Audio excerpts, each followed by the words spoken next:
കളി കഴിഞ്ഞ് രോഹിത് ചെയ്ത കാര്യമാണിപ്പോൾ സോഷ്യൽ മീഡിയയിൽ ട്രെൻഡിംഗ് ആയിരിക്കുന്നത്. രോഹിത് ഇന്ത്യയുടെ കൊടി ഗ്രൗണ്ടിൽ കുത്തി. ധോണി എന്ന ക്യാപ്റ്റന് ശേഷം രോഹിത് ശർമ്മയാണ് ഇന്ത്യക്ക് വേൾഡ് കപ്പ് നേടിത്തന്നത്.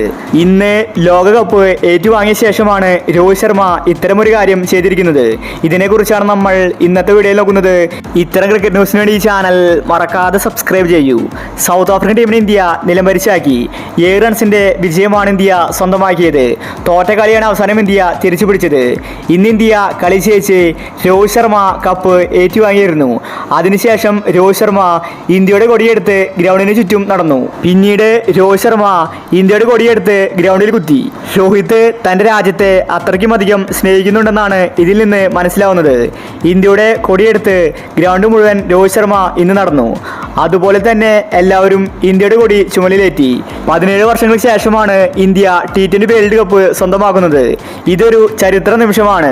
രോഹിത് ശർമ്മ ഇനി ചരിത്രത്തിന്റെ ഭാഗമാകും. തോൽക്കേണ്ട മത്സരമാണ് അവസാനം ഇന്ത്യ തിരിച്ചു പിടിച്ചത്. അതുകൊണ്ട് തന്നെ ഇന്ത്യൻ ആരാധകർ ഇന്നത്തെ മത്സരം ആഘോഷമാക്കി. കളി കഴിഞ്ഞ് ഗ്രൗണ്ടിൽ വലിയ ആഘോഷമാണ് ഇന്ന് നടന്നത്. മലയാളി ഉണ്ടെങ്കിൽ ഇന്ത്യ വേൾഡ് കപ്പ് സ്വന്തമാക്കുമെന്ന വിശ്വാസം കറക്റ്റായിരിക്കുകയാണ്. സഞ്ജു ടീമിലുള്ളത് കൊണ്ട് ഇന്ത്യ കപ്പ് നേടിയെന്നാണ് ആരാധകർ പറയുന്നത്.